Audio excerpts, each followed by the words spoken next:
Well, Jason, if Eric does join, just let us know. I won't be looking for him. All right. Well, so thank you, the advisory committee from Winooski on this parking management plan study. So my name is Jonathan Slayson, the project manager, and with me we have Andy Hill from Desmond Design Management.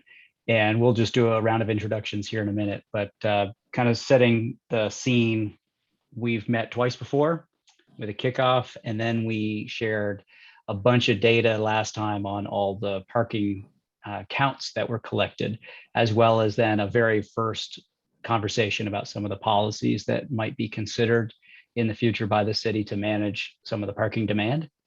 And before us tonight, we've got some additional data to talk about how we've modeled some of the future parking demand in the city based on land use changes. And that is informing us about where in the city we're likely to see some additional parking stress, tension, greater occupancy of on-street spaces. And so the majority of the meeting tonight, I hope that we can spend with Andy walking us through a number of policies that the city might want to entertain for managing that future demand. And we're going to kind of go policy by policy and get your feedback and response. And what will go from there is that will inform then a plan that we will table in front of you at a subsequent meeting. So we'll go through a draft parking management plan next time that will be encompassing of all the work that has preceded it and dive a little bit more into a implementation plan or a strategy specific for the city of Winooski. So that's where we're going to go. When we do the introductions here, I'll let Jason and Eric say anything from the public side of things. So I've already introduced myself. I'll be leading kind of the first part of the land use and parking demand side. And then Andy, I'll hand this off to you, and then we'll go to Jason and Eric, and then the committee. I'm Andy Hill. I'm with Desmond Design Management. I'm a senior associate, and I'll be talking a little bit this evening about some different things that Winooski may want to consider beginning to explore and possibly implement as far as policy changes to proactively manage parking through these districts as they continue to grow and densify.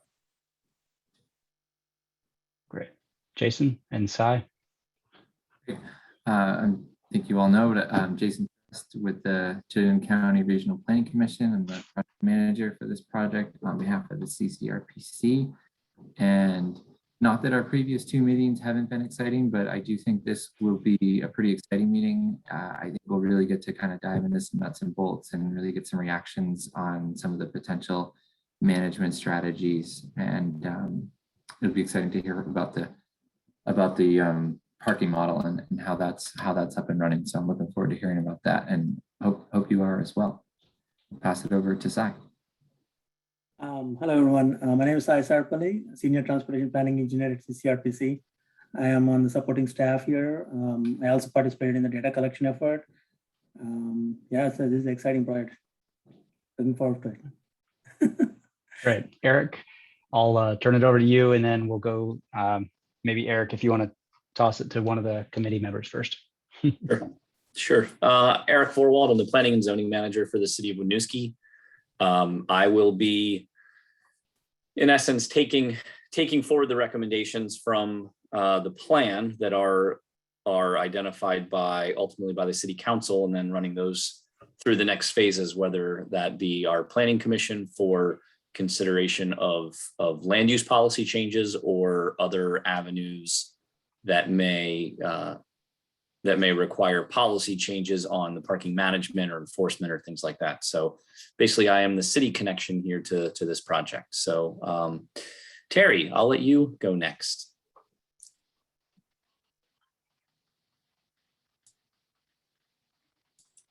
And Terry, you're on mute right now, so we can't hear anything you're saying.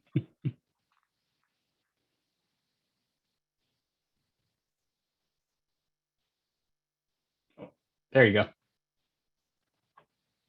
Oh, it's a double mute.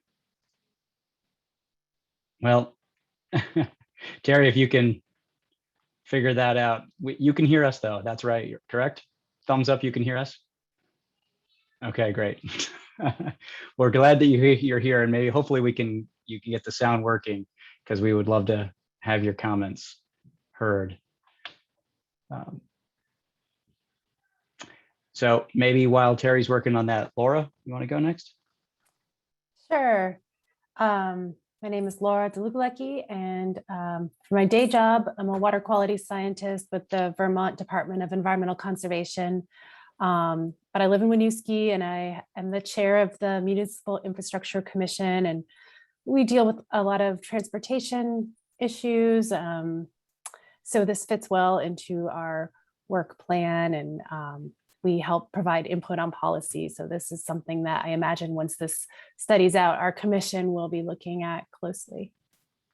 Right. Right. I guess, Robert? Thank you. Robert.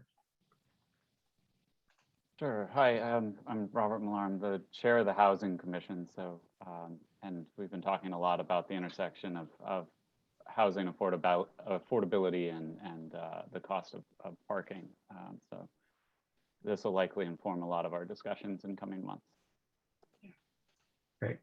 All right. Well, I think Terry probably signed off and hopefully re-signing back on, and we'll get her audio working right. All right. So let's move. I don't believe we have anybody here, but Jason, you can confirm. That's correct. Okay. Well, so if anybody does join, we'll let them pop in. All right. So Terry's back with us. Hopefully, Terry, the audio is possibly working this time. Terry, can you still hear us? Okay. We cannot hear you. It looks like you're muted.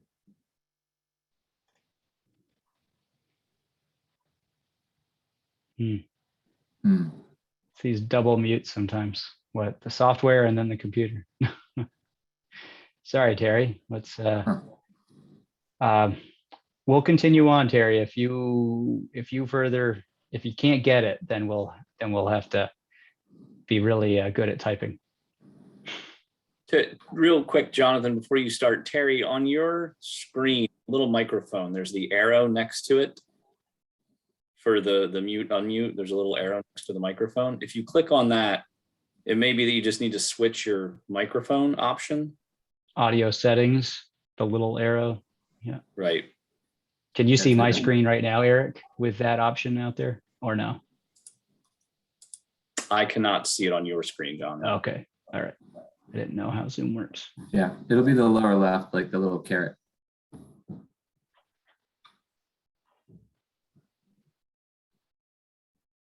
All right. I'll move slowly ahead and then we'll get, hopefully, fingers crossed, Terry can get that working. So for context here, we developed 3 land uses for the purposes of evaluating the parking in the model that we've developed for this study. And we had an existing base land use that was in place for the majority of the traffic counts that were collected over the last, October to into February of this year. Some of that continued even on. And that built us a base model, so to speak. Land use has continued to change in the city at a pretty rapid pace, as you are all aware. And so Eric helped us build a representation of what was occupied or constructed as around August of 2021, so this year. And we've worked with the city to develop what we're calling a near-term land use scenario. And this is something that's more or less all of the land use is in the permitting process, or it's been discussed at a pretty high degree of certainty with the city. And the extent of those changes is adding roughly around another 300 new housing units from what is on the ground today to what might be expected maybe within a 5-year horizon. So we think this is a really pragmatic time. Oh, hey, Terry, we got you somehow.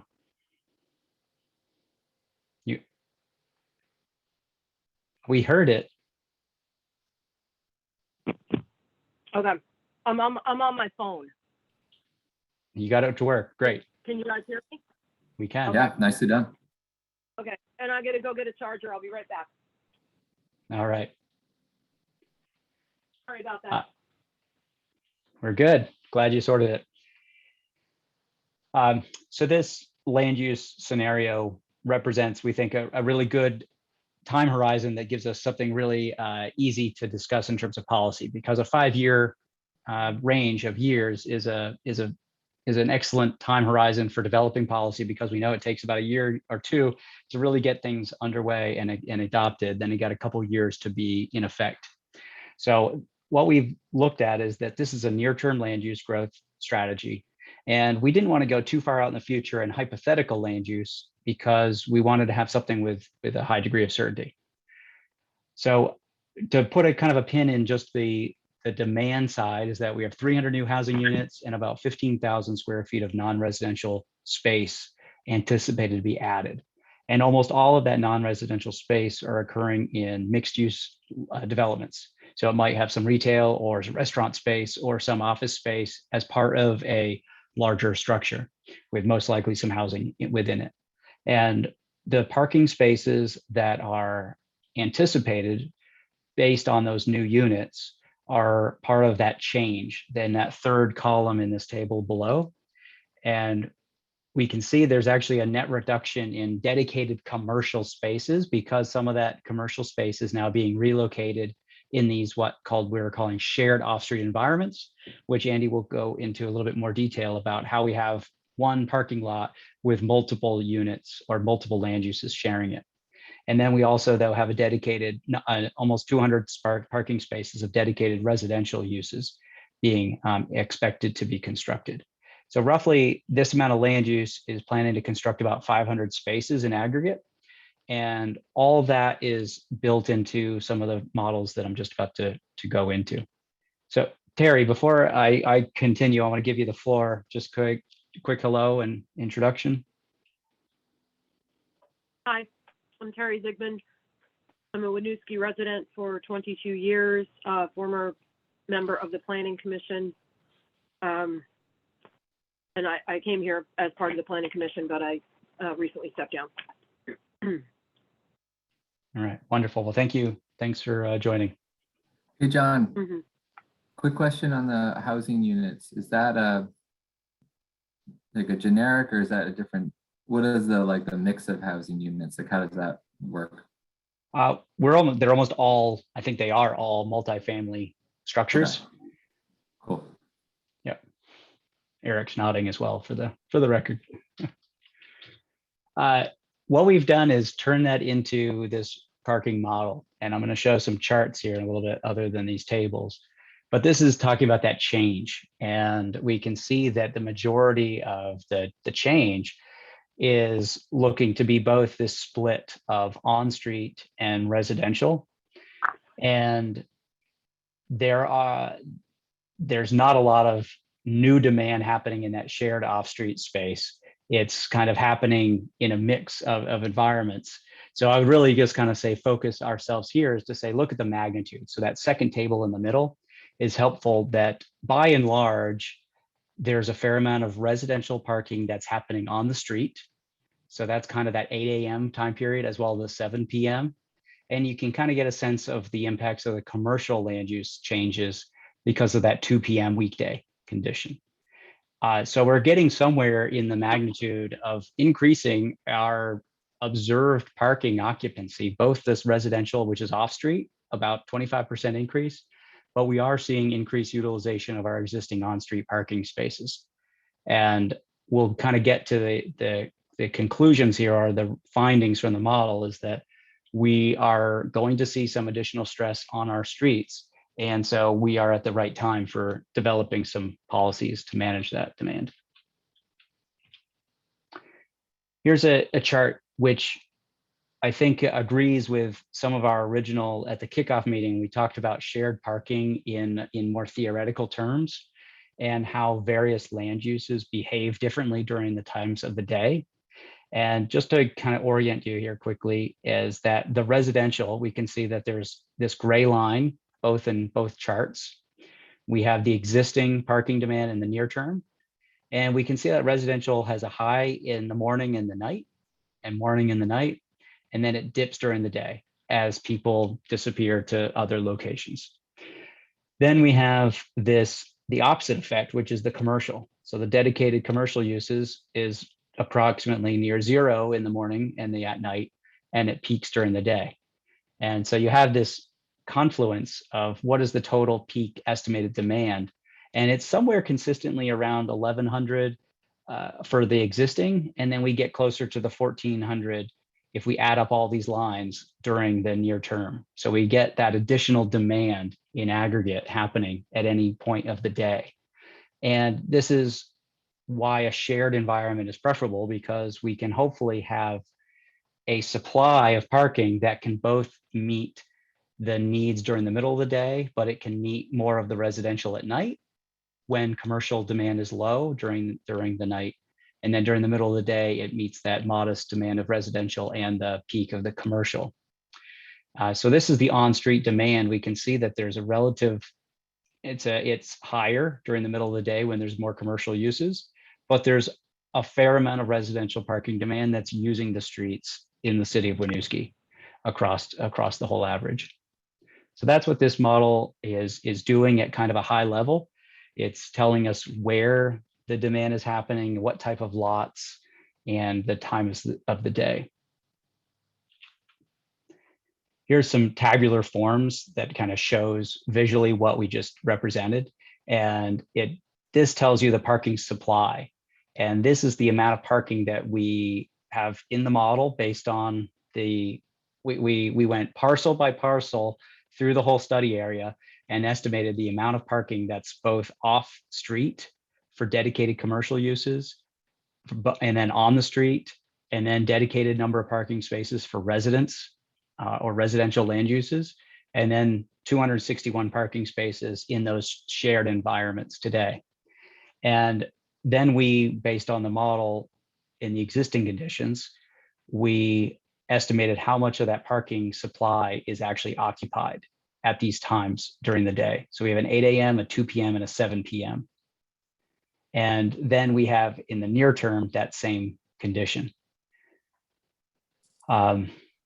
What we observe is that roughly that's that 500 new parking spaces being constructed, and that we're roughly about a third occupied during any of those time periods. And you can see that the on-street is roughly half occupied across the study area, but it's very, it's specific to the streets. And so that's the next chart I have for you, is to walk through where we're going to start seeing those streets grow in significance. And Jonathan, just for clarification on this slide, as we talk about commercial, residential, that includes any off-street parking for the commercial uses existing and proposed, and the residential uses existing and proposed. So both the single unit and the multi-unit projects that we have throughout the city, correct? That's right. So the near-term conditions includes all of that growth in those different land uses. Yep. So nothing really, jumps out now. It's more of observations. And I will say that the existing conditions, the model was built in a way that we got the observed occupancy for certain streets to match with those observations that we had over those many months and those many data points that we shared during the previous, during the last meeting. And these are some of the streets with the highest levels of occupancy that we observed. And Main Street, it was kind of peaking out around that low 70s in average. Certain parts of Main Street have a higher occupancy. Then we had Weaver Street. This is in aggregate because there are parts of Weaver Street that are very empty, but there are other parts that are extremely occupied. And so this is kind of a full picture of the average street. People would be willing to walk a block or two, then they should have available space, even if there's one block that's really full up. So that's what these charts are representing. And it shows that over the course of an average weekday. We see on the right-hand side, this is the near-term scenario, and that we're seeing Main Street now approaching over 90% occupied across many block faces across along Main Street. And this is where we are absolutely ripe for those conversations of policy, because typically when you exceed 85 percentile, which is the rough rule of thumb, that's when you need to start managing that demand a bit more. Weaver Street, for instance, is starting to see that again, even at the whole street taken as an average. So we're starting to see where certain land uses are seeing adding stress to those streets. These are the streets that were observed as having some of the highest changes during these scenarios. This street slide. Hey, John, Yep, go ahead. real quick. The on the previous slide, like I guess it's on this slide too, but the dip that is like in the middle of the day at noon, is that, it's just an interesting phenomenon. Is that like a lunchtime turnover sort of thing, or do you have any thoughts? Or That's a good observation. I think we could dive into figuring it out, because it's the confluence of a lot of different land uses. It could be, but it is consistent here. So there's clearly a middle of the day reduction somewhere that's influencing this. And most likely it's the peak of the residential trough coinciding with maybe a slight little dip in certain commercial uses. So I wouldn't look too much into, I like looking at these trends, and particularly looking at kind of the start, the middle, and the end of the day, and knowing that any model is going to be imperfect in its accuracy of whether it's 85 or 90%. But the general trends, I feel comfortable that what we saw in the existing conditions is likely to be carried forward to the future. And this chart here is particularly powerful because it informs us to say, let's say Bellevue Street, because that's the first one. We've only modeled 24 parking spaces of on-street. So it's a very small supply, and only 6 or 8 spaces you can then bump it up and you can really affect something. And what we're seeing is that there's basically a 50% increase in demand, and it's maxing out the section of Bellevue that's immediately perpendicular to Main Street. And this is a kind of a canary in the coal mine picture of, if we're developing, and near Bellevue, there are some significant land development in the works. If we are having behavior that's similar as today, and if we are having policies that unbundle parking, and if we charge for parking in some of these land developments, and sometimes if we don't have sufficient supply in them, which I don't think is the case, but we're going to start seeing pressure in those off-street or those side streets. And so this just demonstrates to me that we have Bellevue Street is maxing out on that small section. We actually see Manso, given the land development that's happening on the southern end there. We see that that's significantly growing in demand for the on-street spaces. We also see Main Street really approaching, as I mentioned in the previous chart, over that 90% throughout much of the length and during much of the middle of the day. The other streets that see a bigger shift here are Weaver Street, and then even Platt Street grew. Mansion has a residential parking permit, so that's kind of protected, where Platt Street is seeing some of the overflow effects, I think, from Main Street and other adjacent development. So a couple of things I just want to mention on in relation to this slide is, one, for the purposes of this project, we only, as Jonathan mentioned, we only inventoried and looked at a portion of some of these side streets. So when we talk about Bellevue, for example, we only did basically one block off of Main Street to look at that section of Bellevue. Similarly, I think a really good example of this is on LaFountain Street. We really only went one block roughly down LaFountain Street to, I think, LeClaire. We may not even have gone that far, where we see a lot of parking. But if once you get further east on LaFountain Street, for example, there's almost no vehicles on street. So there is still additional capacity on some of these streets. It's just not within what we considered to be a reasonable walking distance of the primary development corridors of Main Street, Mallett's Bay, and East Allen Street. So we are seeing some, we're focusing some of that parking in those areas. So when we talk about a change in percentage of available parking, we're really only speaking about that one block. That's not to say there isn't a lot more parking further down, but it's far enough out that we didn't model it and we didn't inventory those areas. So just want to remind folks of that. The other thing I want to point out is, as Jonathan mentioned, on Mansion Street, we have a residential only parking permit system in for right now. Most of the rest of these streets, including Main Street, we don't have any current enforcement or metering.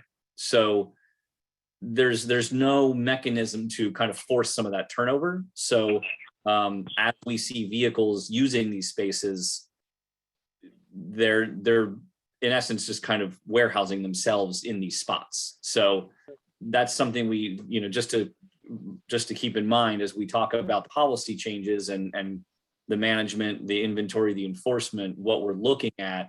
It may just be that we need to start enforcing parking in some of these other areas first and potentially see some additional turnover on these corridors, which we can model as well if we need to kind of see what the changes would look like if we do start enforcing or requiring resident only in some of these areas. So we have the ability to do that and see what it looks like in real time.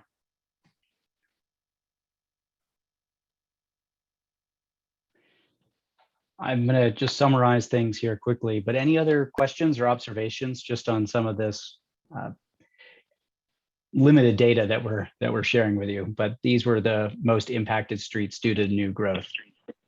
I did have a question that's come up for me as you talked about this, because you talk about, you limited it because, what you figure a reasonable walking distance. And it just reminds me that something that I hear a lot in a lot of these discussions as we talk about things that are walkable, bikeable, whatever. And it made me think, was there, and I apologize because it's been a long time since the last one of these meetings, and I don't remember the beginning. Was there any look at an inventory of handicap parking spaces or anything along those lines? We did not do a full assessment of accessible and handicap spaces. We really focused on just overall demand, and where it arose from was not part of it. Okay, thank you. There will be recommendations and there'll be a template set up, because really one of the next steps here, well, I'll get to it in the next slide, but it relates to that point, Robert.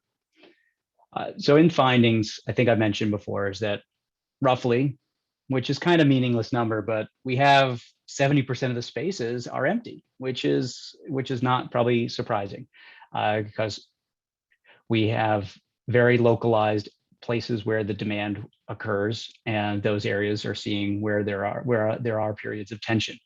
And then clearly we know that if a car is at home and you leave the city, then that's an empty space. But so but on average, approximately 30% of the spaces are occupied in a given time throughout the city.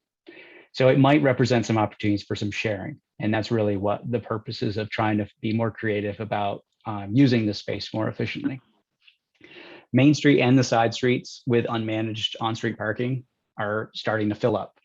And so to Eric's point there is that when we did on that last slide, Bellevue Street should not be miscommunicated or misconstrued, that the whole street is going to be full up on parking and we're not going to have chaos on our streets. It really is it's a very small amount of parking. And so a small change makes that percentage become large. And so we do see that unmanaged streets, however, to Eric's point again, that if we do not efficiently enforce what's there, or if we add some minor restrictions, we might see some of the turnover and some of those percentages might come down on any given hour. And we realize that that the model is basically predicting some of the existing behavior to continue to the future. And the point is that today there's a clear preference. A lot of people like to park on the street relative to their parking lots. That goes for commercial and residential. And so there's still a little bit of a bias in the model that it puts people on the street first without filling every off-street location.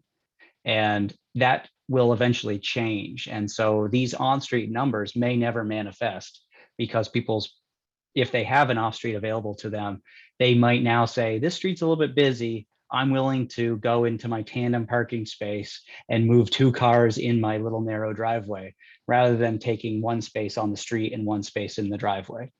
So that's basically what's happening here, is that we have a model that's only as good as the observed conditions today. And this is what I mentioned here in this next point. So side streets, particularly adjacent to the commercial corridors, is where we want to start exploring policies. So some of the next steps is that we have— Hey, John, real quick on that, Jason? just the last slide. Just curious, do you want to just pause real quick to see if anybody had any questions or on any of that?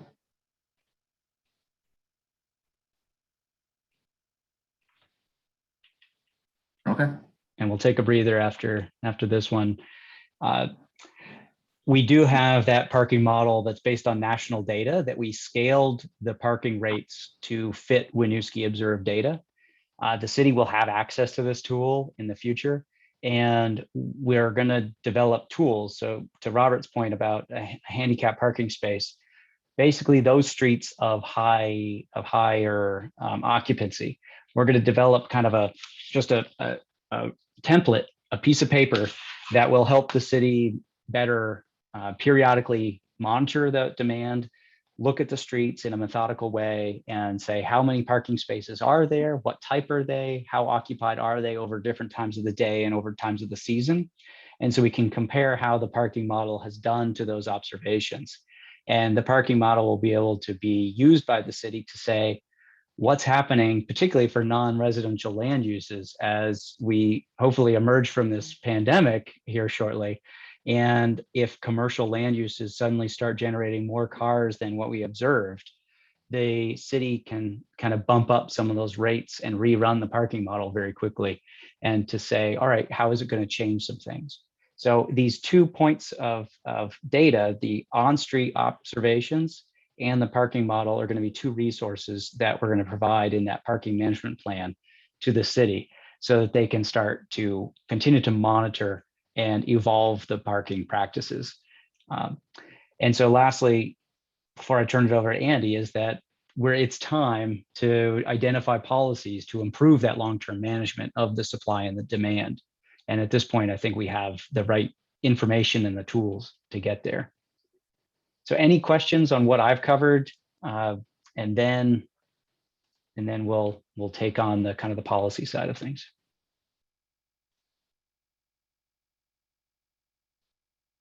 And don't hesitate if something comes up over the next little bit to jump in.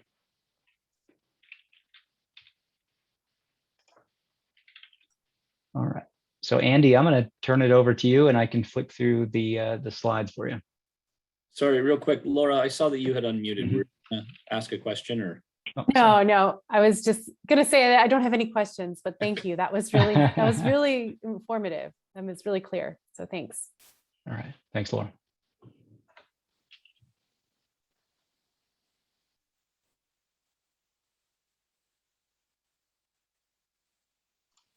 Andy, now we got you double muted or something.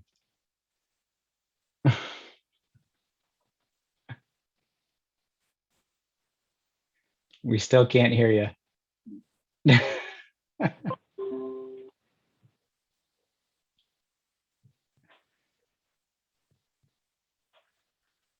Good old Zoom meetings, but I can cover this first slide, because then we'll turn it over. There's a good next slide where Andy will pick up and kind of organize some of the policies. Generally, when we're talking about policies, we can maintain the current regulations, and we can be talking about how to tweak them, over time. And that's about changing how many parking spaces do we provide as part of the regulations. We just kind of tweak them. Eventually, we're looking to reduce the total demand of the number of cars. That's really the long-term process that we need to try to get to. And that is derived from a sequence of steps, baby steps at first, and then some of the longer term steps, which require a lot of investment, which is providing more dense land use, more opportunities for people to walk and bike, people to take transit. So all of these other opportunities will be that second bullet point. That's the long-term demand. But Andy will walk us through those set of kind of baby steps getting to some of those long-term solutions. Okay, can you hear me now? Okay, I'm seeing Eric nod, so I'm thinking I'm live. Okay, terrific. So when we started putting together different policies for consideration, initially the thought was we could sort of do a first step, second step, third step, or first tier, second tier, third tier. But each community sort of decides which way they want to go here. However, some of these policies do organize themselves in certain categories or buckets, if you will. So what you're seeing ahead of you right now are different policy initiatives that fall under general headings here. And I'm going to walk through what those headings are and what I mean by some of these. But this gives you an idea on kind of how these are organized. Now, that said, there is often a progression that's associated with these as well, which is not true of every community, but I've seen it happen in enough communities that I can tell you that there is often a progression that sort of follows this from top to bottom here. So that said, let's start with the low cost. And when we talk about low cost options, I want to make it very clear what we're talking about is low political costs, not necessarily low fiscal costs. You want to go to the next slide there, Jonathan? There is usually a fiscal cost associated with these types of initiatives, although it's not as onerous as some.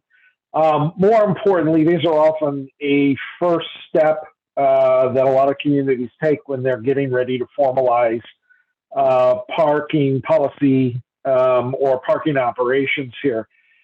And it's the benefit of marking out both where you can park, whether it's parking spaces or parking lanes, and those areas that are set aside for other uses, loading zones, or drop-off pickup for TNCs. The whole idea with doing either of these things is to provide clarity and order to constituents. Put in another way, it's very hard to enforce the rules until folks actually know what the rules are. And by putting some paint along a curb and identifying where you can and cannot park and putting in some rudimentary signs, that often helps a lot with being able to define what those rules are and how you can access those spaces. And very often this is sort of triggered by an increase in utilization or an increase in demand for on-street spaces. As a general rule, when you don't have a lot of competition for curbside parking, people will generally park in a fairly reasonable fashion here. It is only once you start to see that curb face start to get very glutted that you'll see folks start to roll the dice on how close they can get to that corner, that stop sign, that driveway, that fire plug, or what have you here.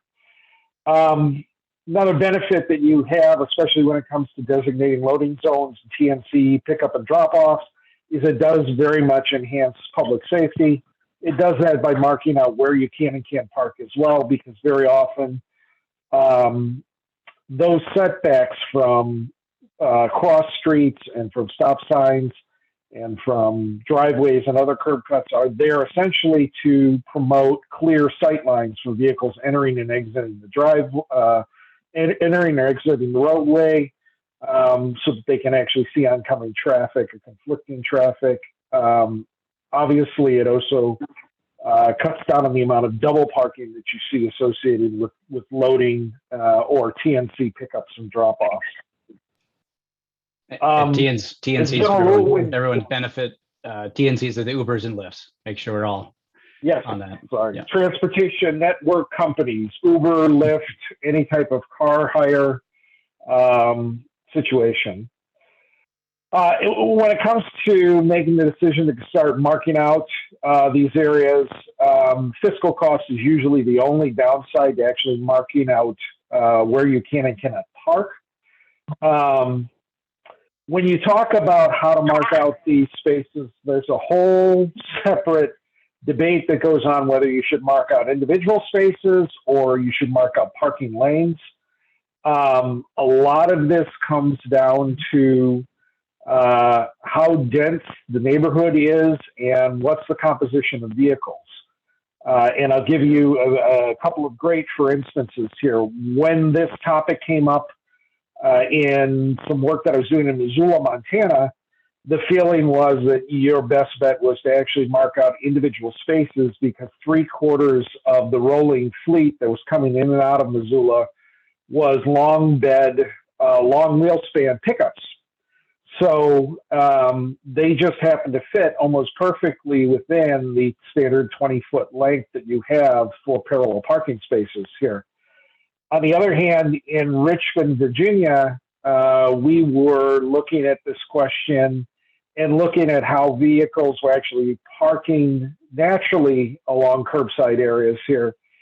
And we realized that if we marked off standard 20-foot lengths, we were going to actually cut the capacity along some of these block spaces by up to 3 vehicles because the local populace tended to drive sedans for the most part or shorter wheel-based vehicles and happened to be so talented at getting in and out of those curbside spaces that they could actually maximize whatever available space there was within a parking lane versus a series of parking spaces. So I bring that up just so that as you consider this type of policy, that's one of the things that you should take a look at is what's the composition here. And you can see on the left-hand side of the screen here, that's an example of the lane that we were looking at in Richmond, Virginia. On the upper right-hand corner, this is a proposed streetscape program for Palo Alto, California that shows marked out parking lanes plus drop-off and pickup areas and designated loading zones on the opposite side of the street. One of the things to consider as you talk about putting in drop-off pickup areas or loading zones is how to best regulate or manage those, because none of this stuff works without some effective enforcement. A lot of communities are now moving into systems that will allow vehicles that are coming in to drop off and pick up materials or TNCs that are coming in to drop off and pick up passengers to, through a fairly simple pay-by-cell like app, be able to go in and actually book space and time in a loading zone or in a particular area so that you don't get into this situation where you have double parking because one vehicle is in the loading zone and another guy just showed up to drop off his stuff. And the one loading zone that he has or the one drop-off zone for the TNC is already occupied.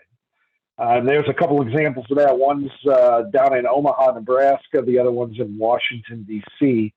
In Washington, D.C., they actually co-opted the Park Mobile system that they were using to do their pay-by-cell program to also do reservations for loading zones as well, so that they could manage to some degree or allow people to self-manage or self-book access to those spaces.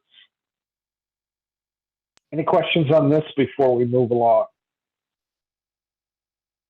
And again, these things are kind of a first step when you start to see that level of utilization along a particular block face or along a street get to the point where you're starting to see people park in ways that are endangering traffic either along the street or that are getting too close to curb, too close to a fire hydrant, something along those lines. So we want to go to the next slide here.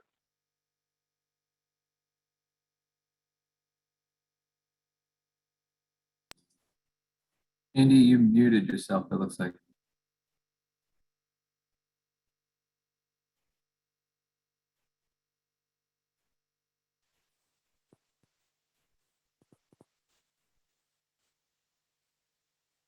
Still can't hear you. It looks like you're talking now.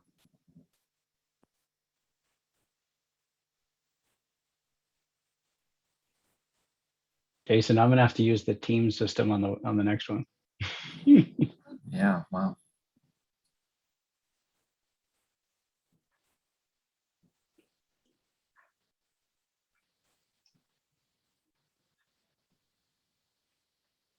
I think the call may have dropped on him. Because in the security, currently there's only one unencrypted line, and that's from Terry. So he's no longer on the call. Let's see here. I have the. All right, there folks, I'm back. Sorry about that. All right.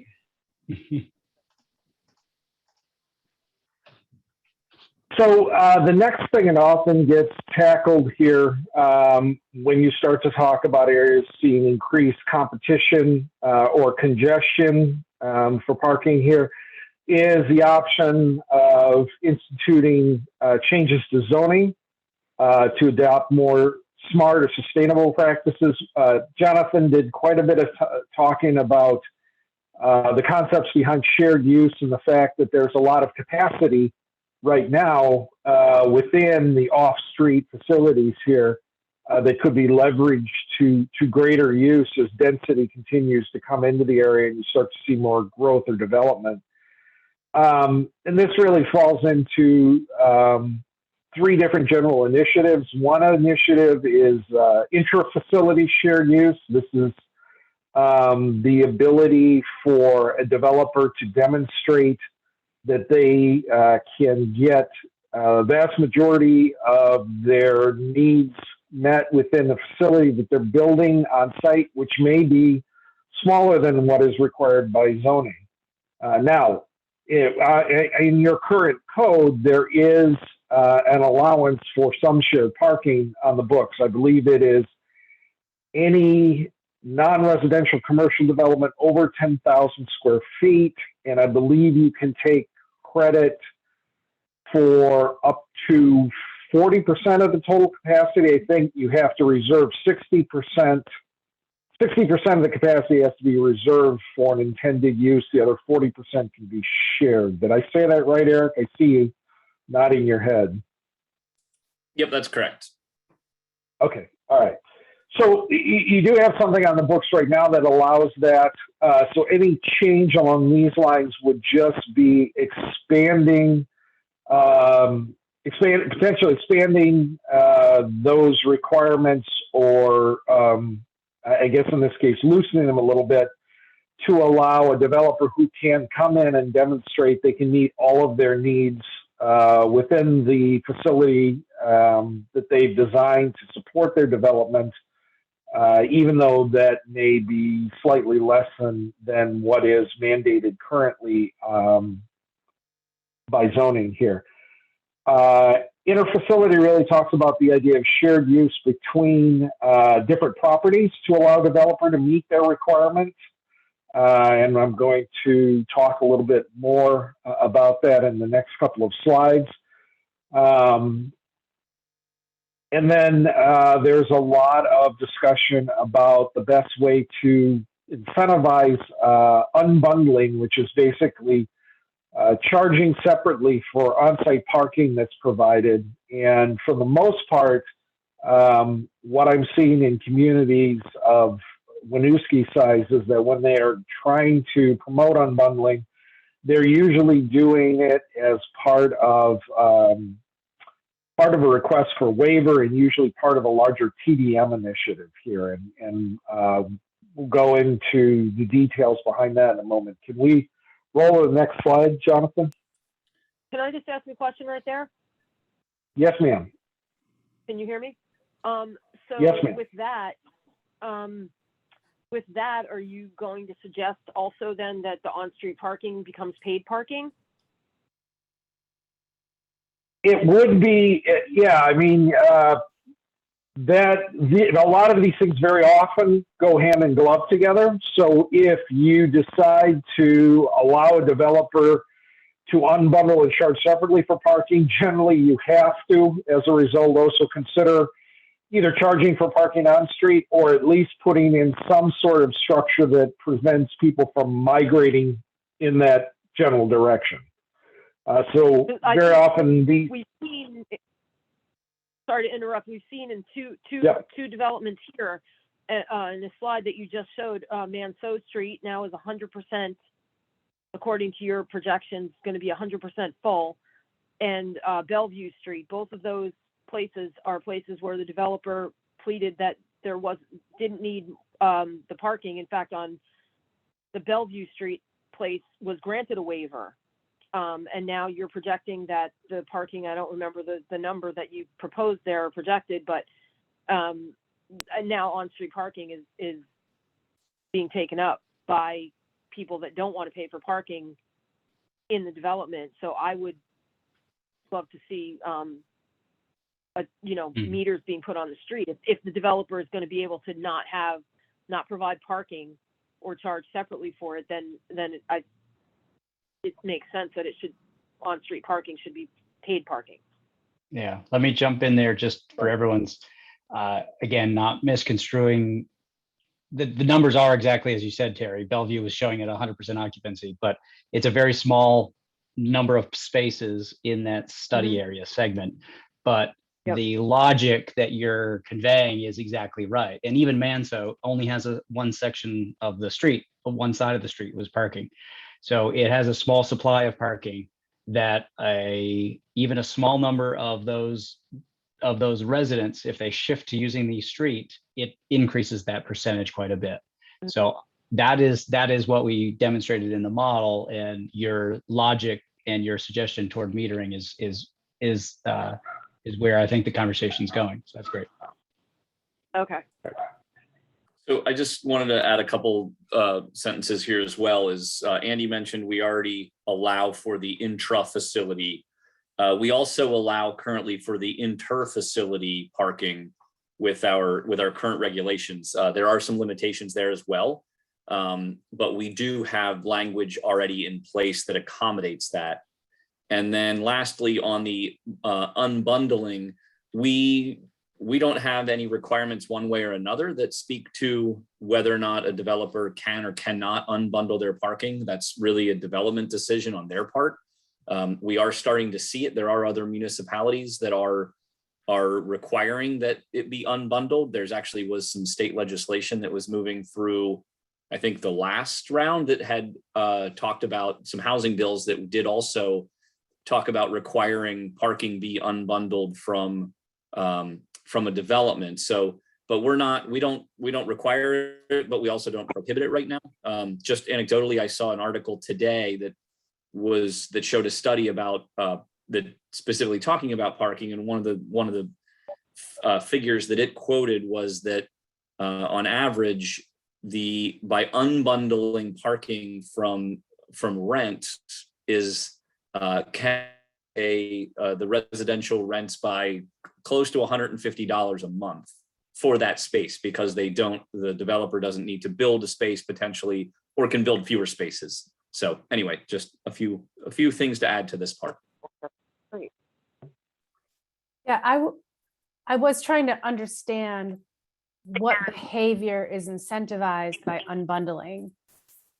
Like, what kind of, is it that it's not, I don't know, I guess, yeah, I'm curious to hear that thought. Yeah, so generally when you bundle the parking, it reduces the cost of the housing, because you're no longer, it potentially allows the developer to build fewer parking spaces, and then it can also reduce your rent, so that you're not, you can, basically it's an add-on in essence for the rent. So you can rent the unit, or you can rent the unit with a parking space, and it allows a little bit more flexibility for the developer to better manage the parking that's on site for one, and also potentially be able to establish fewer spaces. Yeah, but let's talk about how these things actually get put in place here, because the theory and the actual practice, there's a little bit of a gap between the two here. Jonathan, can you roll to the next slide real quickly here? When we talk about the intra-facility example, this is an example of what I was talking about, and this is actually a mixed-use development that we're working on in Missoula, Montana here. And in the upper left-hand side, if you were to go by the letter of the requirement here, you know, this would be your need, which assumes that there's no fluctuation in demand between the different uses according to time of day, that everything needs all of its parking all the time. In the lower right-hand corner is a model of what things look like from a shared use perspective, which is much more organic. It reflects the variation in demand according to different user groups and time of day. And as you can see, in the upper left-hand corner, you are looking at supply in the neighborhood of 1250 in order to meet that development, assuming reservation for maximum need on each use. In the lower right-hand side, you can see that the 1164 that's been planned for this development is actually more than adequate to meet all of the needs associated with that development because of that leveraging of variation of use according to time of day and time of year. Now, something to keep in mind is the option on the lower right-hand side assumes sharing on all parts, including the residential. And that's often a tough sell with developers, especially if they're talking about owner-occupied purchase units, because they'll say we have to have reserved parking. If you are looking at reserved parking, then you're looking at something that doesn't have quite this type of flexibility or flex in it. But very often, it can reduce the need by a substantial amount relative to what you might need from a straight zoning calculation. So Andy, can I be clear with you that when we talked about the bundling, and what you're saying is that maybe it behaves differently, that if you had an unbundled parking, those parking spaces that are being paid for, basically they would be reserved, and we wouldn't then have a shared type of use environment, right? Because if I'm paying that much per month as a separate piece, it's mine all the time. Well, with bundling, you probably want to flip to 2 slides ahead, maybe 3 slides ahead, because we're going to talk about this. We can go back to the other question of inter-facility if folks want to talk about that. One more, I think, or 2 more. 1 more. So, unbundling. Unbundling has actually been mandated in a number of cities on the West Coast. And they have stated that any multi-use, multifamily residential development over, I think it's 10 units, has to allow for separate renting and leasing of parking, or allow residents to pop up. And this is what I was referring to when I said, let's talk about how it works in theory versus in reality. Because in reality, what very often happens is the developers still will have a requirement to produce, if not per zoning, then often per lender, to produce residential development that has a minimum 1 space per unit. And then the residents, as they move in, have the ability to opt out of this requirement if they don't want to pay for that. They can actually opt out of that requirement, but often that parking may very well still get built. The good news is if it does get built and they are in a place where you can allow for sharing between uses, this now becomes a reservoir to another development or another use that's coming into the area through the execution of those interfacility shared use agreements. This has gotten a lot of traction, like I said, in these major, dense West Coast cities. What I have seen in communities of Winooski size and scale is that where unbundling is being trotted out as an incentive, it's usually part of a larger TDM program. And it is one piece of that program that is included to justify waivers that the developer is requesting as part of that development.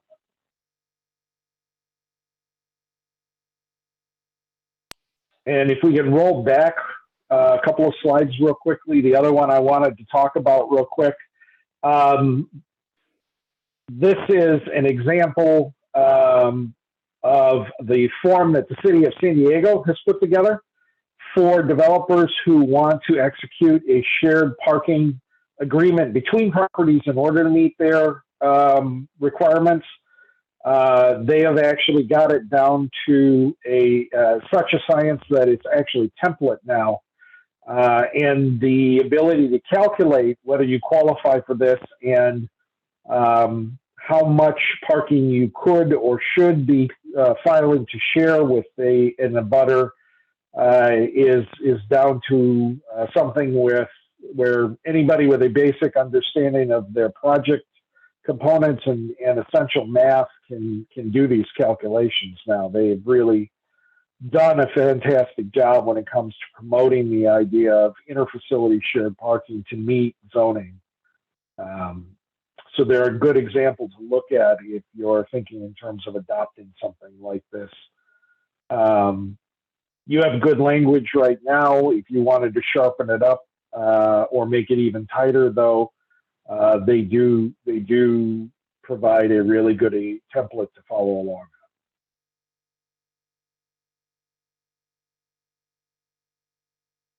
So any questions on this before we move on? Okay. I was just going to give Terry had that comment that I'm making note of, just about that concern about unbundling, and I think we maybe just jumped to kind of more conversation. But Terry, your comment was we should be prepared if we're unbundling to manage the adjacent street, and I guess I wanted to reflect that's what you said, Terry, and whether there was any other conversation about that. Yeah, that, and I guess the other part of that would be that a big concern that I have with parking right now, the way I see it in Winooski, is that it seems as though we're trying to allow for more on-street parking, and there's going to be more on-street parking as I understand what we're talking about here tonight. And my concern is that right now we have maybe 2 bike lanes in the entire city, none of which are marked. And so if we're talking about people not having as many not using cars and not parking, then I think that it's important to think about having dedicated bike lanes if we're trying to promote people to use bikes, and try to also have a transportation system so that people can take the bus, because those are 2 areas right now in Winooski that we're really lacking. And so if we're talking about less cars with development, I'm not sure I'm being clear about this, but I guess I'm just concerned that once we start parking on the street, we're never going to get those bike lanes.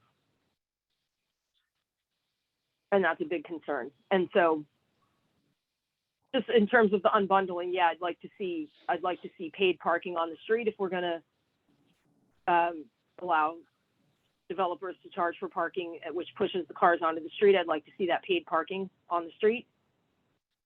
But even before that, I would like to see bike lanes so that people can actually utilize other methods of transportation if we're going to start charging for parking. Okay, thanks, Terry.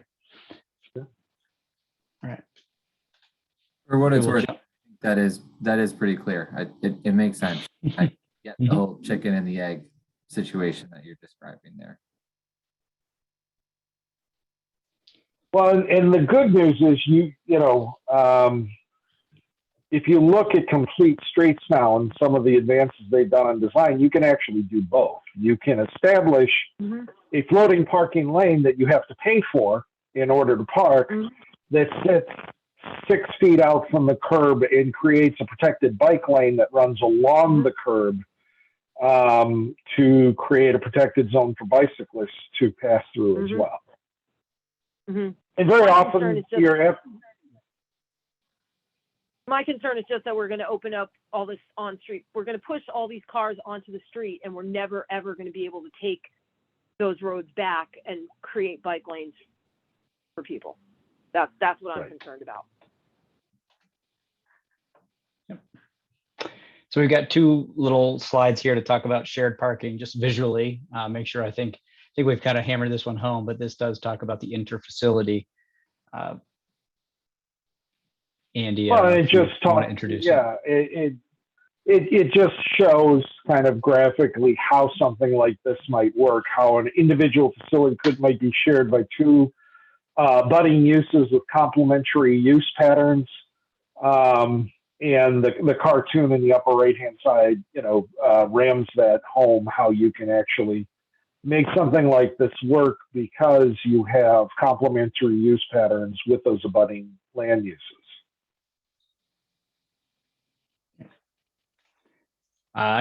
This is from Google Street View, but just in case anybody doesn't realize, but this is it's an interesting example. It's not quite shared. There are 14 spaces in the back dedicated to the restaurants, 14 spaces dedicated to the residents. And that's what the sign says. I don't know whether more residential is allowed at certain times of the night or whether it's strictly kind of half and half. So I said there's currently an opportunity, as this is kind of an example of something that could maybe be better shared. Maybe there's fewer dedicated spaces just to the restaurant, or maybe we unbundled it completely, or excuse me, not unbundled. Maybe it's shared completely, and they see how the flows of demand goes. So this is just an interesting example of where this type of policy could be applied in the future.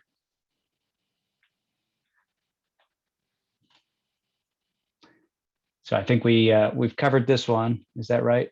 Yep. Yeah. And the next one really goes directly to Terry's concerns, which are we unbundle parking, we allow for reduced parking per waivers on a property, and the folks spill out onto the street. So the question of what, in addition to marking out where you can and cannot park along the street and designating areas for where you have mixed residential and commercial for loading and or TNC pickup and drop off, there also comes the question, when do you start applying additional policies to regulate that use so that you have turnover, so that you have availability? Somebody put this question to me recently, and having talked with a number of different colleagues and associates about it, what we came back with was it is time to start thinking about putting on greater regulation along curbside spaces when occupancy is at 85% greater of the capacity along a block face for 3 or more consecutive hours on multiple days of the week. And so if you're looking for an exact definition on when to start looking at instituting greater controls, that's about the best you're going to find at this point in time, and fairly definitive. The key on this one, by the way, is block face. The typical acceptable walking distance for most communities is about 2 blocks from parking to destination. So if you have a shortfall on an individual block face and significant amount of availability on the adjacent block face, you have a management problem. If you have 2 adjacent block faces that are both running at or near capacity, for 3 or more consecutive hours on multiple days a week, you now are having a severe parking issue that you need to start addressing, because even though there may be additional parking 2 blocks down, 3 blocks down, for most people, that's going to be further than they're willing to go in order to find relief. So the mechanisms for usually doing these things include things like instituting time limits, instituting metering, instituting permit zones. Let's talk about how these things very often work hand in glove with each other here. You have a commercial street, which has mixed residential and other uses on it, going through the middle of the community here. And it has abutting residential side streets on both sides. Does this sound familiar to anybody? Or not? Oh, yeah. So you have those things happening, and then you start to see an increase in on-street utilization. You want to create availability along those curbsides so that you can assure that there is some available parking to support the commercial sector. You want to convince folks to get off of the street and go into the parking that's been provided to them within their development. So you institute some time limits, or you put in some parking meters with the intent on driving those folks back to where they want to be. And instead they go around the corner into the residential neighborhood. That's where the permit zone very often comes in as a lever against that migration to actually direct folks to where you want them to be, rather than where they're going to seek to be in order to avoid the new structure. So when you talk about things, Terry is absolutely right. When you talk about things like unbundling, and you talk about things like reducing parking requirement, you need to be thinking at the same time, hand in glove, with how you're going to regulate your on-street parking, what your options are, when you're going to institute those, and hopefully you're going to be instituting those in advance or in tandem with some of these other changes in order to make sure that you're balancing the system out and you're not driving folks from one place to another. The other thing to keep in mind on these, and I will state this again and again, as good as these regulations and these programs are, they only work if you have active and consistent parking enforcement. You can put these programs in place, and if you're not willing to make sure that people abide by them, the programs invariably will fail. So I've been in a lot of communities that have done a great job of instituting these changes and pushing these policies through, and then had the chief of police come back and yell at them because they authorized these policy changes and they did not authorize for the additional enforcement personnel that needed to be put in place in order to make sure that these programs actually run as designed. Jonathan, you want to, and you know, there's an example of some places where this seems to have been done very well. Evanston, Illinois is one place where they've actually been able to mix time-limited 2-hour parking with metered zones with permit zones, and they can on occasion all exist within the same block face at different times of the day or different days of the week here. Charlotte has moved over to a permitting system that is completely virtual now, which has been a great boon to them. They saved the equivalent of 4 FTE positions by going over to a virtual system, which people can primarily self-administer with limited oversight by the city here. Your plate essentially becomes your credential at that point. You can fill out an application online that somebody can, on the city side, can review and approve as time allows here. And in this age of COVID, there's no face-to-face interaction, no touching whatsoever. It's a completely virtual process. And then there are some examples of communities. I believe that the one on the left with the blue sign that says pay by plate is Fullerton, which has gone with a combination of institution of kiosks supported by a pay by phone system, where they've started to institute controls on their curbside parking.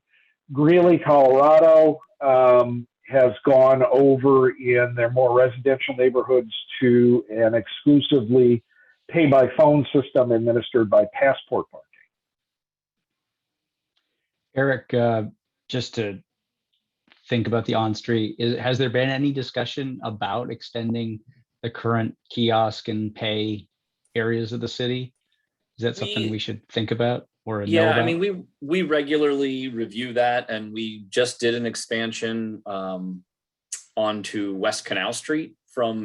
Right now, our primary enforcement area is located in and around downtown core, where we have a lot of our businesses right now, and tried to just kind of get a lot of turnover and part of the fund, I believe part of the parking fund goes to support downtown Winooski as well. So that's part of the reason why we do the enforcement in downtown as our primary location. But yes, we do regularly discuss where we could expand enforcement, where we should expand enforcement. Again, I think to Andy's point, one of the challenges is our existing staff resources to do that enforcement.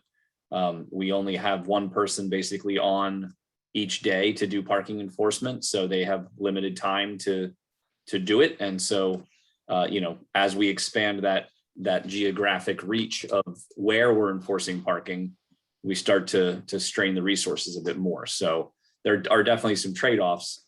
I guess I should also mention we do have the resident parking program, which does extend to some of the streets primarily around CCV and in that area. So I believe on Hood Street, on parts of East Allen Street, Mansion Street, things like that. So there's some enforcement in those areas as well, but that's primarily where we have our enforcement with expansion as needed and as available.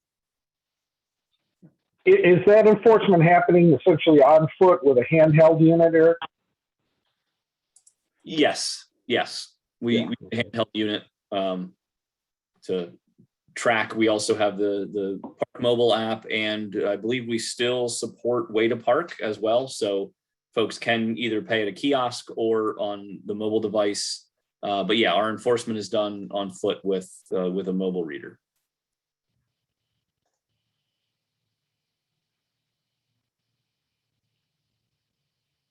Okay.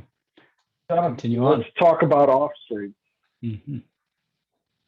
So when it comes to your options here for off-street, really it comes down to one of two.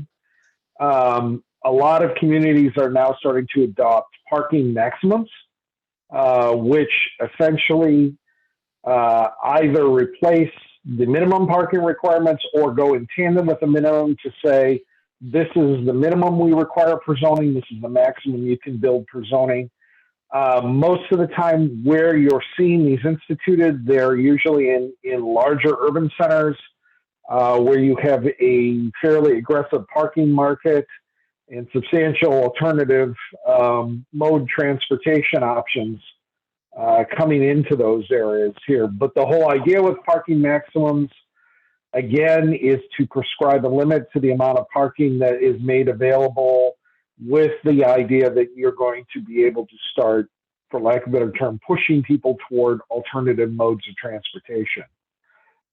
Demand response pricing is a little bit different. There are some communities that have gone to demand responsive pricing as an initiative to try and get folks to consider alternative modes of transportation, but most of the time, demand responsive pricing is used to try and balance parking supply and parking demand across the district here. And the idea is simply to raise the cost of parking in an area where you have a very high level of utilization and lower the cost or eliminate the cost in an area where you have very low or no utilization so that you create an incentive for folks to think about migrating from one set of facilities to another according to their economic need and familiarity with the area. It is it is straight line, classic economics. It has come under some fire as of late because it is not terribly equitable across all socioeconomic demographics, and that is one thing to consider here. Certainly, it favors those who have a greater degree of disposable income. But both of these approaches really assume a high degree of inelasticity in demand. It assumes that you've gotten to a point where you can start imposing some degree of disincentive without necessarily hurting the patronage that you're seeing coming into an area, without hurting home sales or things of that matter. The place that I've probably seen demand responsive pricing enacted most recently in small and large municipalities has been as they look at the difference in demand for on versus off-street parking, with the idea that they want to drive some of that on-street demand into off-street facilities by creating a price differential. And you need look no further than across the river in Burlington, for example of this. A few years ago, they had noticed a very high level of utilization around their downtown core, where they had a significant number of restaurants that had opened up. Before that, they only had 3 meter zones across the entire city. They had brown meters, which were good for up to 10 hours at 40 cents an hour. They had blue meters, which had a maximum length of stay of 3 hours at $1 an hour. And then you had yellow-headed meters, which were essentially short-term meters. It was $1 an hour, but it was a 15-minute or 30-minute max stay. They instituted a new type of meter, which is shown in the purple on the image in front of you here. These were smart meters that came in. They came in at $1.50 an hour instead of $1 an hour, but no time limit. And the idea was by pricing those meters higher, and keeping the meter rates on some of the surrounding streets that weren't as utilized the same, you could actually create an incentive for folks who either had a better familiarity with the area or folks who were staying for a greater length of time, or had flexibility in terms of their plans to migrate to those less expensive meters. And the folks who really needed that access would pay the extra 50 cents for the premium of that access, and it would create some availability.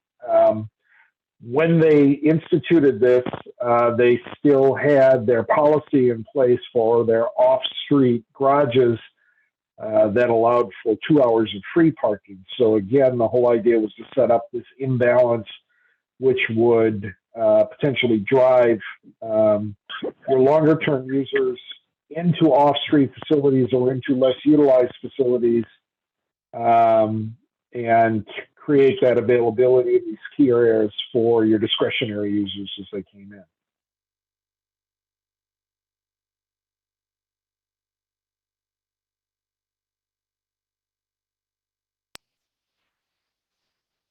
The other 2 areas that just sort of fall under a general umbrella, one are programs or policies to really promote intermodal investments. This goes directly to Terry's point, which is these programs generally seem to fall under one of 3 umbrellas, if you will. One program, or generally programs, are focused on either creating dedicated lanes to travel for alternative modes, bike lanes, BRT lanes, HOV lanes, programs that provide critical infrastructure to support those modes, like park and ride facilities or bus stations and shelters, bike storage, or supporting programs like ride matching, car sharing services that either address logistical issues or barriers to use.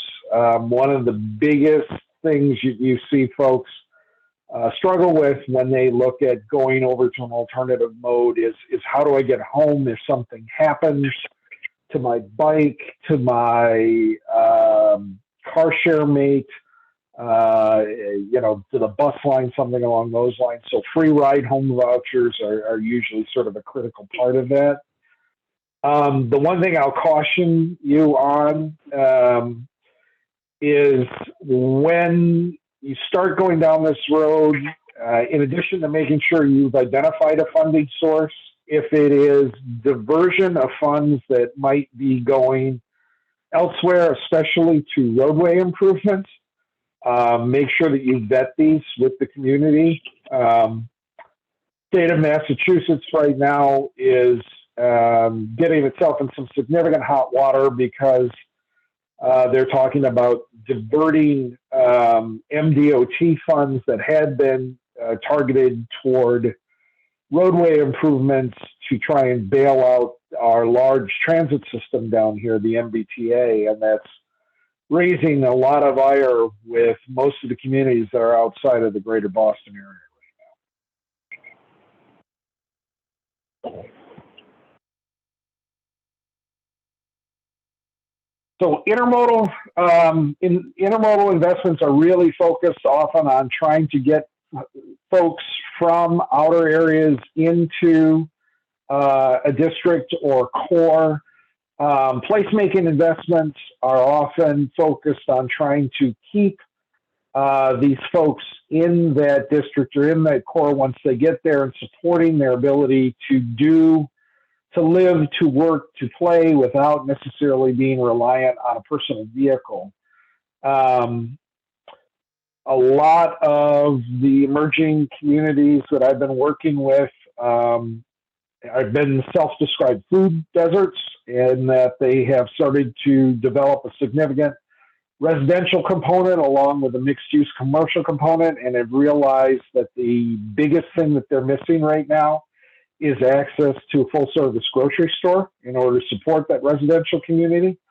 Those residents have a very hard time giving up their vehicles when they know that the best option for them to do reasonable shopping in is only accessible by a vehicle, by a personal vehicle here. So the ability to invite or incite grocery stores to come into these areas, childcare centers are another one, schools, medical clinical service facilities, all of these things, if they can be encouraged to come in as part of the development of a new district or new area, will help support that idea that you can get along without a car.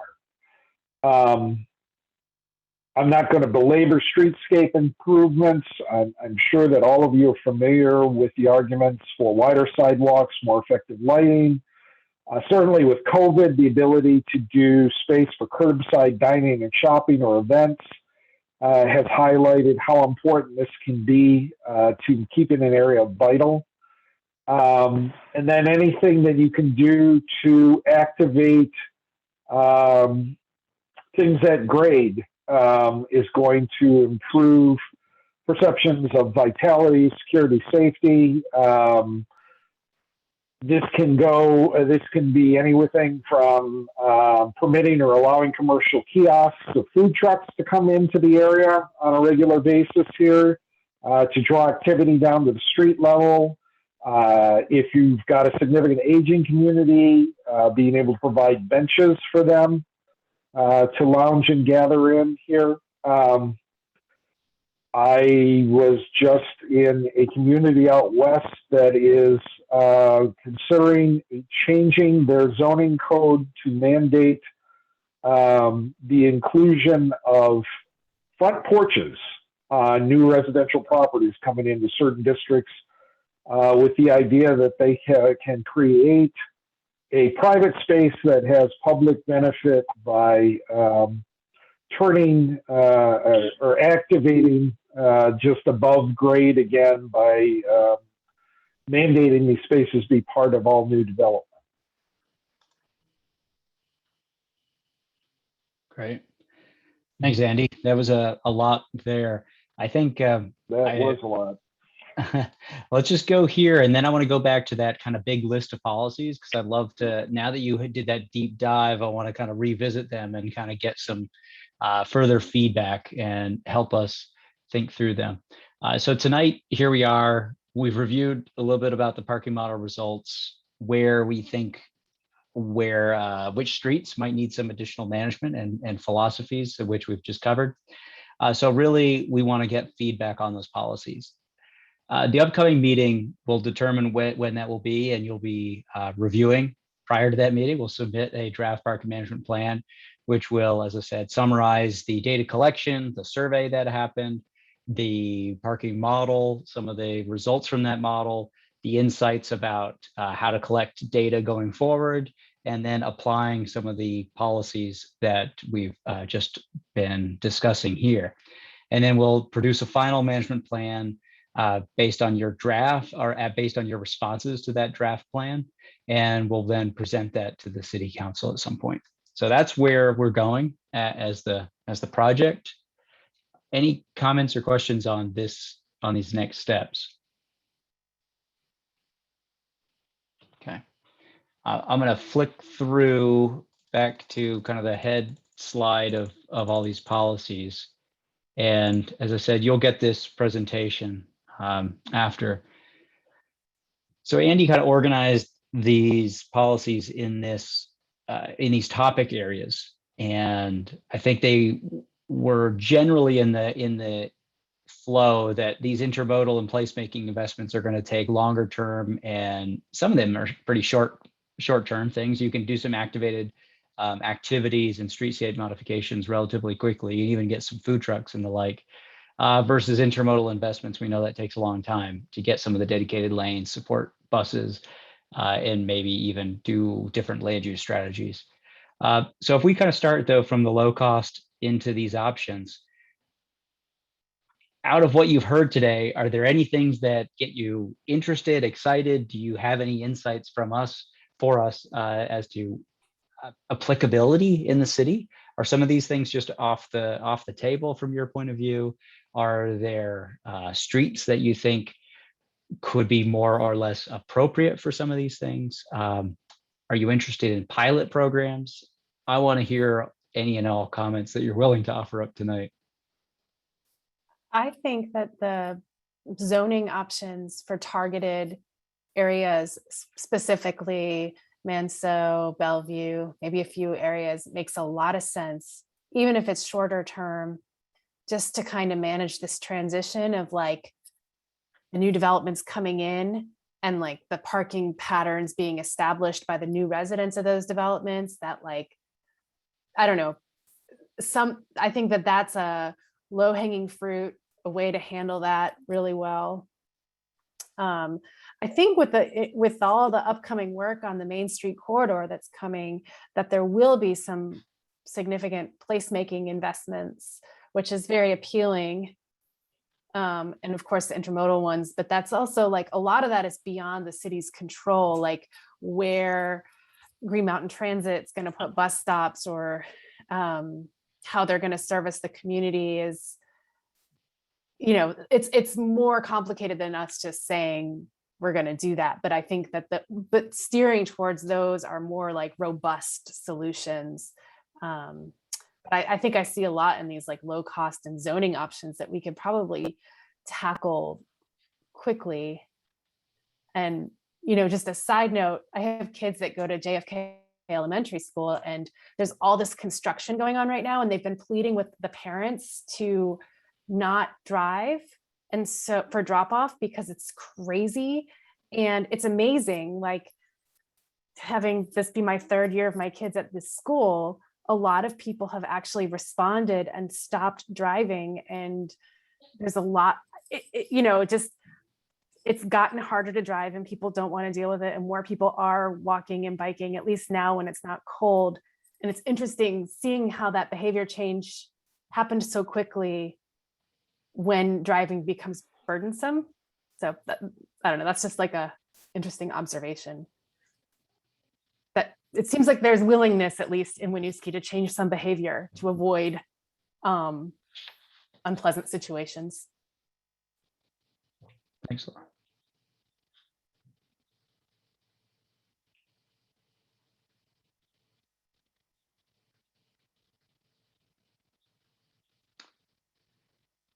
We'll be able to have one-on-one conversations or submit anything by email. And obviously the rest of the committee members also will be given an opportunity, as well as the general public, because this will go available on the internet. So I guess I would solicit your informal discussions with others around the city as well. And Eric, I don't know if you have any thoughts that you want to impart in terms of all of us. What things resonate with you? Well, I just saw Robert unmute, so I'd like to Okay, great. first. Eric, you pay way too close attention, but I guess I appreciate it. I'll just preface by saying it's been a very long day, so I'm feeling very tired, but I was curious in terms of Laura mentioned the Main Street revitalization, and I'm curious how much your study took that into account, since it is looking at that near-term build out, and how you see how that design has ended up. Does it fit with what you would like to see in the area in terms of these different things? Would you have gone in a different direction in some ways? If you haven't looked at this at all, I guess that's an answer as well. Excuse me. Yeah, in terms of the management strategies, I don't know whether there's any, there's no meters proposed, there's no time limits, none of that is part of the Main Street, right? It's just the physical works that I'm aware of. We haven't changed any of the parking rates based on the improved bicycle infrastructure. So we have not made any assumptions of behavior change. In terms of the parking supply, I honestly have to revisit. We did change the a number of parking spaces on Main Street. Whether it's completely accurate with the latest plans, because I might have had something that was over a year older. So Robert, I think probably before this gets finalized, I'll revisit the Main Street plans, make sure we rerun this model just with the final number of parking spaces on Main Street. But aside from that, there was no other influences that the Main Street project had in the work that's been done. Okay. My other question is, there was probably an answer to when we started at the beginning, but it's been a long time since our last meeting. How in depth will your ultimate report be in terms of recommendations? Like, how much, is it going to be like, you should definitely have Bellevue be this, or in this area? I'm just curious what we're ending up with at the end of it in terms of recommendations. I think partially we're going to rely what we were hearing from you a little bit tonight, and also in subsequent, if there's any email or other correspondence. But I think we feel pretty confident that in those side streets adjacent to Main Street, we are going to recommend that there's some of these low-cost options, either some residential parking permit expansions be suggested, better formalization of the on-street spaces on the side streets, potentially time limits combined with residential permits. So the policy side is going to have a list of kind of an implementation strategy, and we'll say where some of these policies are probably most likely. But because these things are going to be they're not going to show up overnight. They're going to be phased in. We're going to watch occupancy creep up. And the parking model that we described today is kind of that 5-year vision from now. And it may not exactly unfold as that vision suggests. And so we have the chance now to kind of say, these are the areas with a high degree of parking demand, most likely. So let's get ahead of it. So I think it's going to be a recommendation about where we want to have policies. And we're going to say what policies make the most sense, but we won't be prescriptive. Okay. Andy, any thoughts about that sequence? I think though, Robert, I'll just jump in real quick. I think, if there are specific areas that you want to make direct policy recommendations on, I think that's important to note. So for example, if if Bellevue is a street that we need to focus on from a policy perspective, regardless of what the measure is, and that's something you feel strongly about, I think it's important to flag that so that we can start to prioritize some of these implementation measures as we move forward. I just threw that out because that came up several times this evening. That wasn't a specific recommendation. Yeah, I think Eric,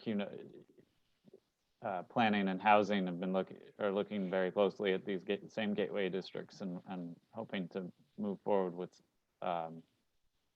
eventually some significant changes, some directly related to parking, around encouraging various types of housing. So, I'm looking for that intersection through the whole area. It's hard to think of any particular side street that stands out to me right now or anything like that.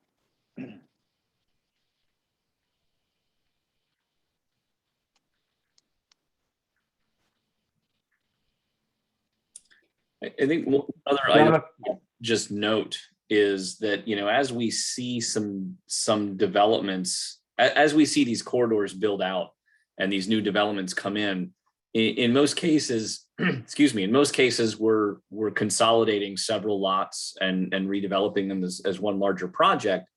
And what's happening is we're actually adding more on-street parking because of it, due to the fact that we're requiring these projects to close up some of those curb cuts. So in some cases, now whether or not that aligns with the Main Street project and where we kind of have the parking aligned for that is another story. But in some cases, we've freed up enough street space by closing off one or two curb cuts that you can add 4 or 5 more cars in that location, or a new bus stop or something else. So it's, there are some advantages to seeing some of these projects go in as well, where we are closing off some of these curb cuts that are creating not only more issues for limiting on-street parking, but it also then makes it safer for the pedestrian traffic, because then there's fewer points for them to cross where vehicle turning movements might be in conflict.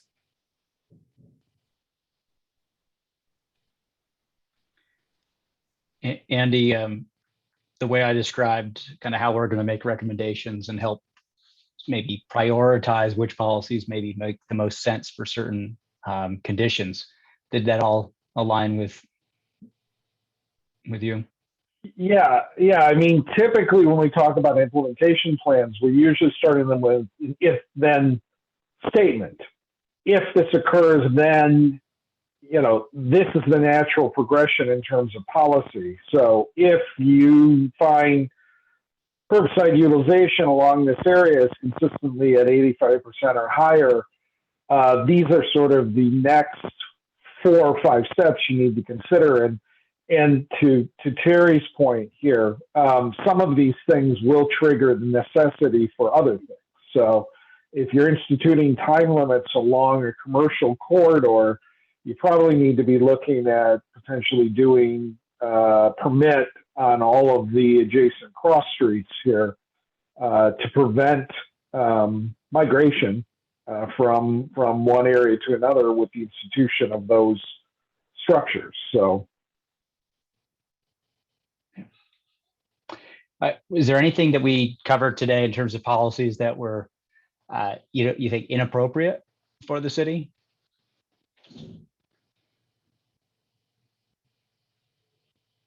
Okay, well, that's good. Always got to make sure that that everything is potentially on the cards here, and that then we can try to sort out where it might be applicable. Is Winooski ready for parking maximums?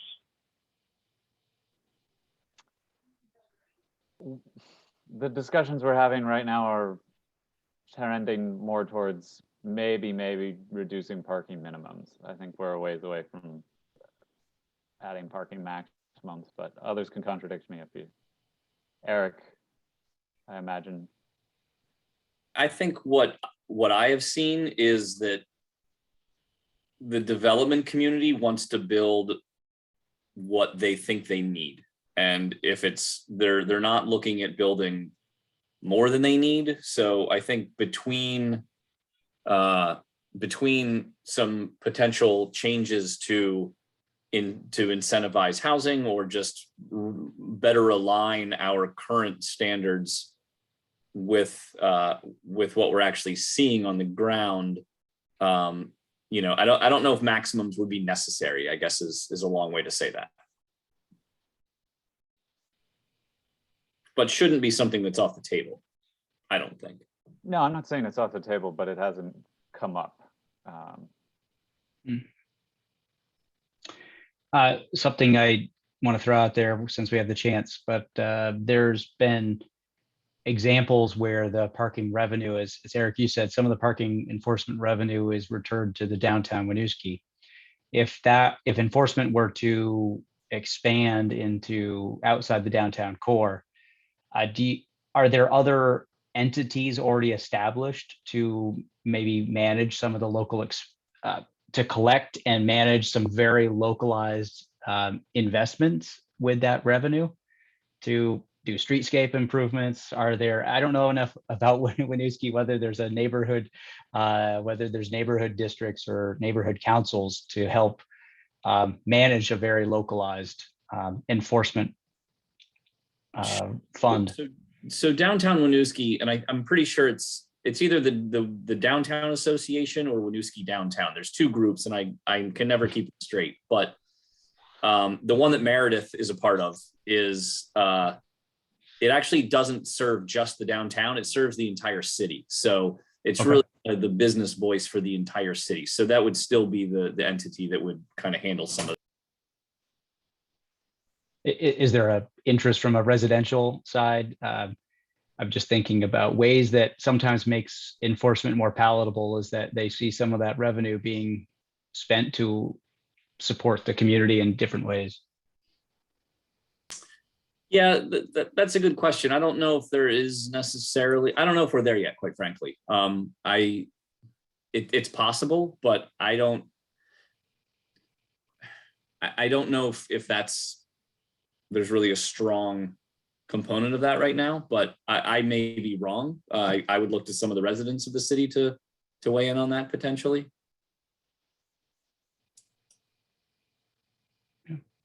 Yeah, I don't know what I would say to that. I think, you know, when we first added some paid parking back when I was on the council, it was sold to us as basically revenue neutral, and then it very much wasn't, at least early on. There was a lot of revenue coming in off of that. And I think there was some frustration with the way that worked out, but I don't know. If it was going to a good place, that might be better, but I don't know that there is such a organization outside of downtown Winooski that would, I mean, the organization downtown Winooski. Mm-hmm. Okay, great. Well, we don't need to sit on the phone if there's, I want to make sure that we do give everyone an opportunity to say their piece here. And I really appreciate everyone's time. This is the third time we've got together and talked about parking, which isn't always the top subject in most people's minds. But so if there's any other comments, please speak up. And so where we'll go from here is that we'll get this presentation in your inbox as a PDF. We'll put all the materials back on the website. And if you have any thoughts after reading this and reflecting a little bit longer, please feel free to contact us. And I think some of the key questions are, what are these policies? Which are the most exciting to you? Where do you think they're most applicable within the city? What are some of those if statements, as Andy suggested? What should happen first? What should happen next? And obviously any other thoughts that you have, because we're going to start now turning this into a plan that will guide the next steps for the city. Jason or Eric or Andy, you guys want to say anything further before we close up? I would just like to throw out if there's a sense of when we might be thinking that draft report would be ready for a follow-up meeting, for the committee members that are here. Yeah, I think it has to be, it's going to be a November meeting. So I think that's what let's plan on the first couple weeks before Thanksgiving to have that meeting. So it's going to take a month to draft a report from here. So that's why I'm saying it's probably that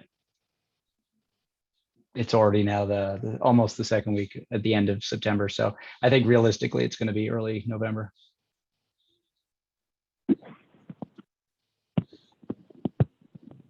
I don't have anything more to add other than I'll let you all know when this has been posted to the website so you can access it and look at it, especially those that were unable to be here. And just add, thanks again, Laura, Terry, Robert, for your participation and perseverance. I know it's a lot of dense material, but really appreciate your feedback. Yeah, wonderful. Thanks, everyone. Well, thank you. You have a wonderful rest of your evening. Yeah, you too. All right, take care. Bye. Yeah. Bye.